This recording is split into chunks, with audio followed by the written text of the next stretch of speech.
Imagine you wake up tomorrow and every single thing you do suddenly feels pointless. Your job, just a way to pass the time. Your relationships, just distractions. Your goals, just random tasks you picked so you wouldn't go insane. If that happened to you, what would you do? Would you quit your job, leave your relationship, change your entire life? Or would you just keep scrolling, hoping the feeling goes away? Here's the uncomfortable truth. Most people never honestly ask themselves, what is the purpose of my life? Not because they're lazy or stupid, but because they're terrified of the answer. And yet, for thousands of years, the greatest minds in philosophy, science, psychology, and spirituality have wrestled with exactly this question. Some say there is no purpose. Some say the purpose is given by God. Some say you have to create it. And modern science? It has some surprising, even shocking things to say about all of this. We're going to break this down. Not with vague motivational quotes, not with fluffy spiritual cliches, but with research, real-life psychology, brain science, and practical tools you can start using today. By the end of this video, you will know what purpose actually means on a scientific and psychological level, recognize the symptoms of a life without purpose, understand what happens to your brain and body when you do have a purpose, and walk away with a clear, practical framework to start building a purpose-driven life, even if right now you feel completely lost. So let's start with the harshest possibility.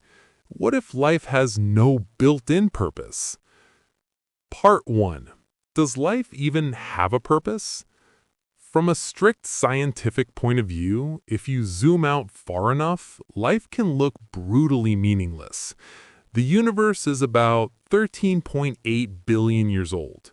Earth is about 4.5 billion years old. Homo sapiens around 200,000 to 300,000 years old. You, maybe 70 to 90 years if things go well. In cosmic terms, you're a blink. Physics doesn't say the purpose of hydrogen is to become water.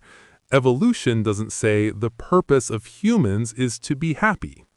In evolutionary biology, the closest thing to purpose is survive and reproduce. That's it. That's the base code. Richard Dawkins called us survival machines, robot vehicles blindly programmed to preserve the selfish molecules known as genes. That sounds depressing. So is that all? Are we just DNA delivery systems pretending our lives matter? Well, hold up, because while cosmic purpose might be absent, there's something else going on. Objective versus subjective purpose. Objective purpose is a purpose built into the universe itself, like a cosmic mission statement. Subjective purpose is the meanings and goals that conscious beings create from the inside. Science is mostly silent about objective purpose, but where science is loud and surprisingly optimistic is in studying what happens when humans believe their lives have purpose. And the data is shocking. Part 2. What science says about having a purpose. In a 2010 study published in Applied Psychology, Health, and Well-Being, researchers looked at people with a strong sense of purpose. They found that having a clear sense of purpose in life was associated with living longer even when controlling for other health factors. Later, a large study by Patrick Hill and Nicholas Turiano, 2014, found that people who reported a higher sense of purpose had about a 15% lower risk of death over the follow-up period. It didn't matter how old they were when they found that purpose. Once they had it, the health benefits kicked in. Part 2. Psychology and mental health. Psychologist Viktor Frankl, a Holocaust survivor, wrote in his classic book Man's Search for Meaning that those who have a why to live can bear almost any how. Modern research backs this up. People with more meaning in life show lower rates of depression and anxiety and higher life satisfaction. A 2013 review in Journal of Positive Psychology found that meaning in life is strongly associated with well-being and resilience across cultures. Part 3. The Brain and Purpose. Neuroscience suggests that purpose isn't just a nice idea. It actually shows up in the brain. When you act in line with your deeply held values and long-term goals, your prefrontal cortex becomes more engaged. Purpose can reduce harmful stress by shifting you from "this is unbearable" to "this is meaningful." This changes how your brain and body interpret stress hormones like cortisol, more like challenge than threat. There's even evidence that people with a higher sense of purpose show better sleep quality, lower inflammatory markers, and healthier lifestyle behaviors. In other words, your nervous system, your hormones, your immune system, they like it when you feel your life matters. So even if the universe doesn't hand you a script, your body is clearly wired to respond positively when you write your own script. But what happens when you don't? Part 3. Symptoms of a life without purpose. This part might sting a little, so listen carefully and see if any of this feels familiar. Symptom 1. Chronic emptiness and numbness. You're not exactly sad, but you're not really happy either. Days blur together. You feel like you're on autopilot.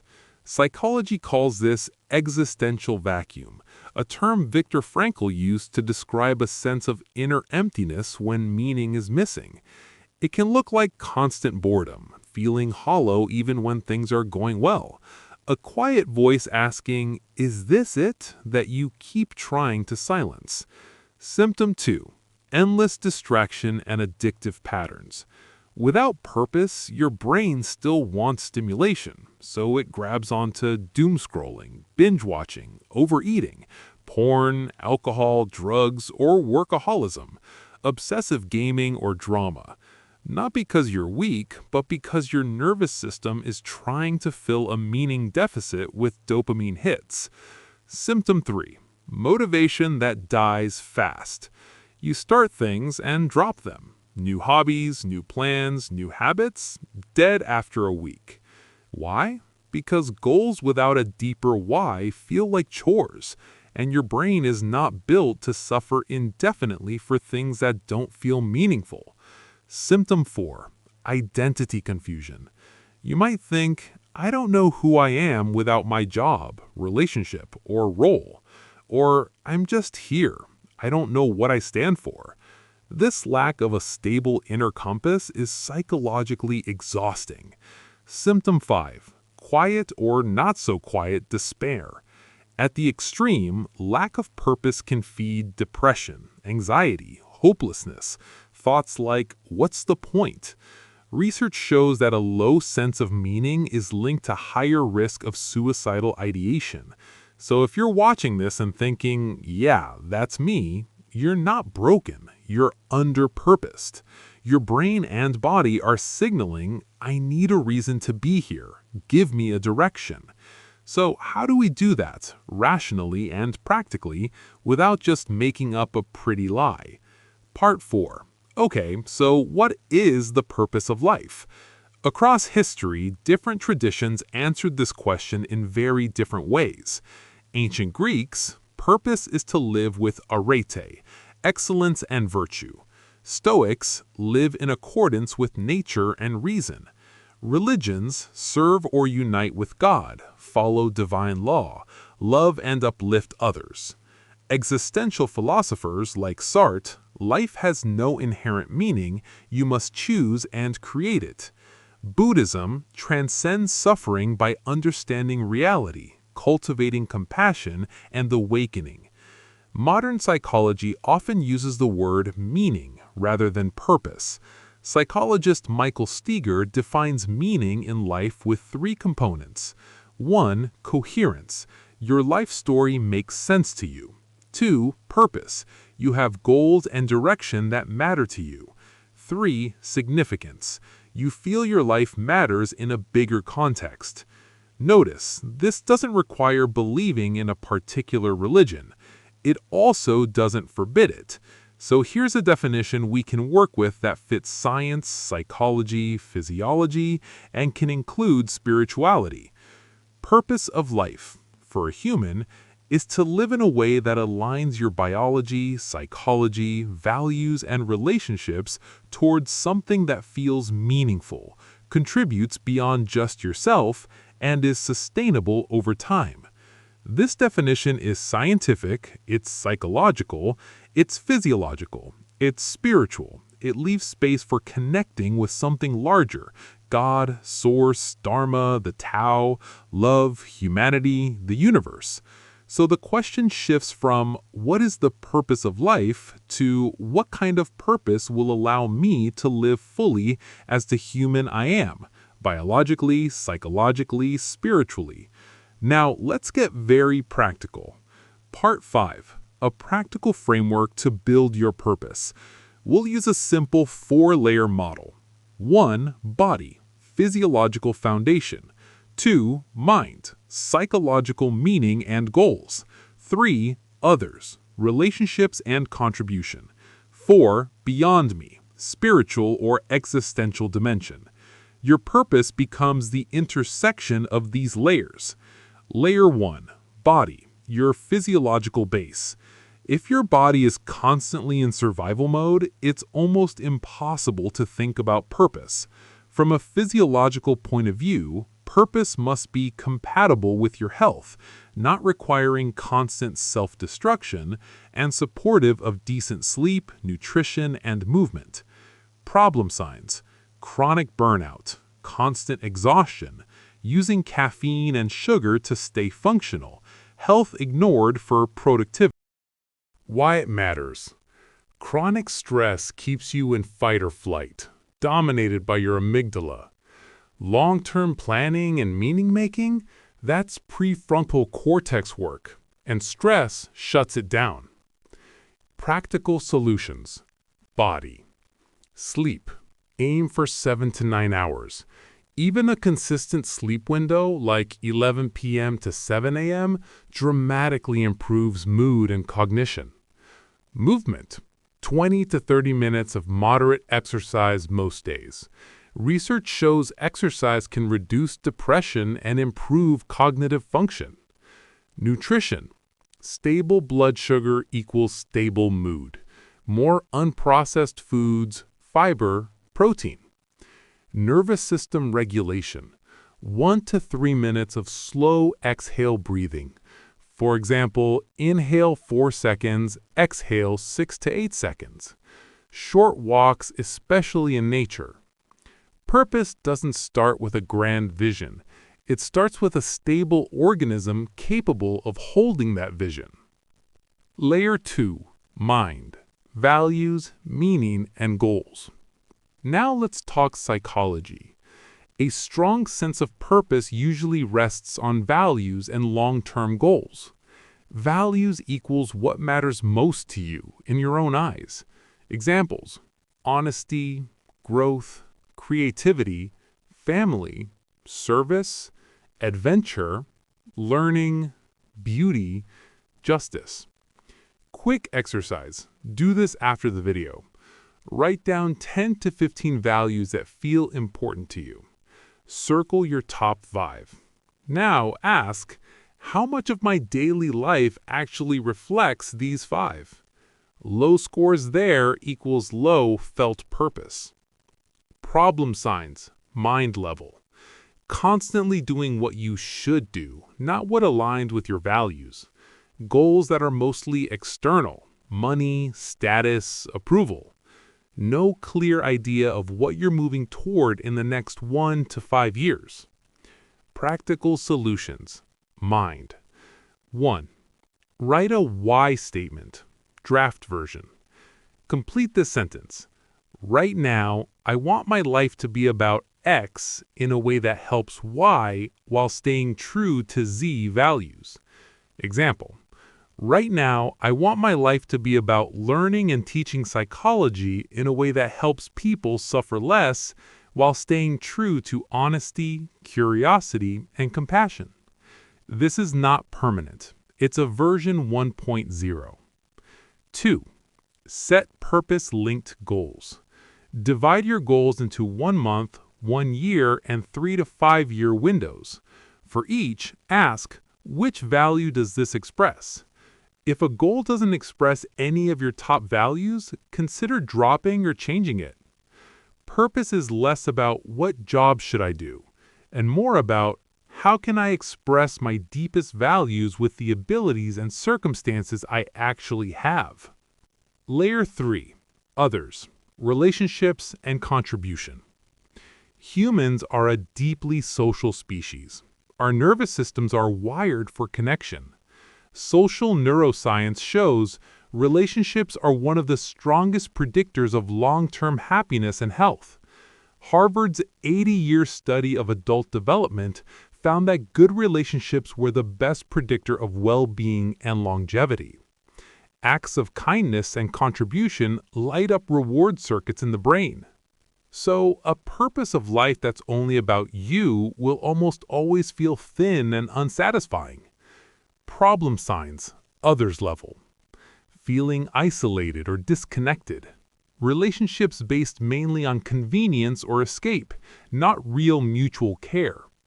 Work that feels extractive rather than contributive. Practical solutions, others. 1. Contribution audit. Ask, who is tangibly better off because I exist? In what small ways do I regularly reduce suffering or increase well-being for others? If the answer is no one, that's not a judgment, it's a starting point. 2. Start tiny contributions.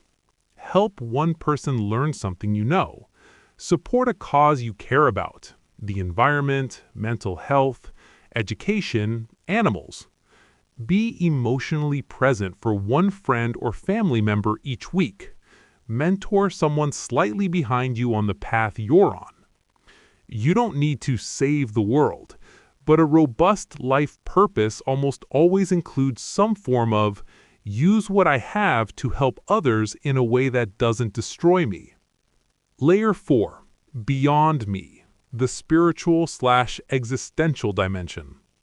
Even if you're not religious, most people have moments where they feel connected to something larger.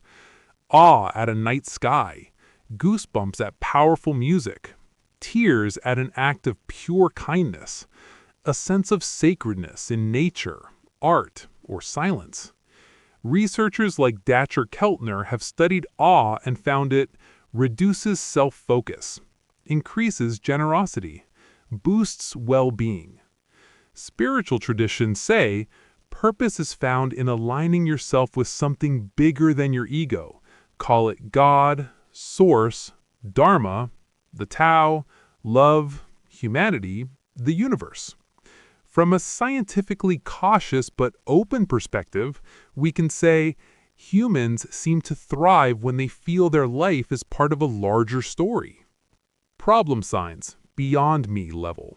Feeling like you're just a random accident, floating in a cold, indifferent universe. Deep, persistent sense of disconnection, even when life is going well. Practical solutions. You don't have to adopt any dogma. Instead, experiment with practices. 1. Awe practices. Regularly expose yourself to things that evoke awe. Nature, great art, sacred music, the night sky, stories of human courage. When you feel awe, pause and notice it. Let it sink in. 2. Contemplation or meditation. 5 to 10 minutes a day of simply sitting and watching your breath and thoughts. Or a simple question, what really matters? Repeated gently in your mind. 3. Service as spiritual practice. Choose one recurring act of service, a weekly call with a lonely relative, volunteering, mentoring someone slightly behind you on the path you're on. If you are religious or spiritual, deepen it with study, contemplation, and honest questioning. Let it inform your values and actions, not just your identity. Part 6. Putting it all together. Let's summarize the framework for a purpose-driven life that is scientifically grounded, psychologically sound, physiologically realistic, and open to spiritual depth. 1. Body. You stabilize the organism. Sleep, movement, nutrition, nervous system regulation. 2. Mind. You clarify values and meaningful goals. Identify your top values. Draft a why statement. Align goals with values. 3. Others. You embed your life in relationships and contribution. Build real connections. Start small acts of consistent contribution. 4. Beyond me. You connect to something larger. Practices of awe, contemplation, and service. Possibly religious or spiritual, but doesn't have to be. Your purpose is not a single sentence carved in stone. It's a living direction, something like, I want to use my unique combination of experiences, abilities, and values to grow, to love, and to contribute in ways that keep me healthy and connected and that honor something larger than just my own comfort. You refine it. You adapt it across seasons of life. It grows as you grow. Part 7. Closing. Your next 24 hours. Listening to this is useless if it stays abstract. So here's a 24-hour challenge. In the next day, do these 4 things. 1. Body. Get 1 night of intentional sleep. No screens 30 minutes before bed. Take a 10 to 20-minute walk, ideally outside. 2. Mind. Write down your top 5 values and draft 1 messy sentence. Right now, I want my life to be about blank. 3. Others. Do 1 small, deliberate act that makes someone else's day easier or lighter. 4. Beyond me.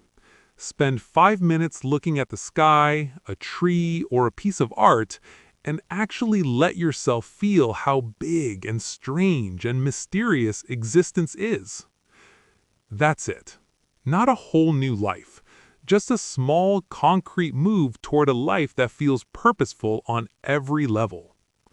Because in the end, the purpose of life might not be given to you from outside, but the capacity to create and live a meaningful life, that's already built into your brain, your body, and your heart.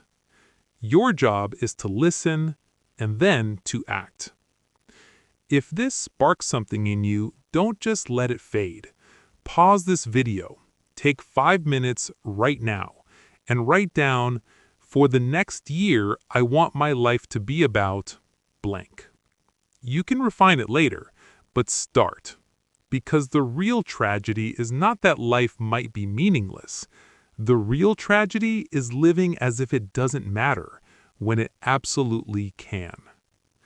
Your purpose is not found, it's built. Start today.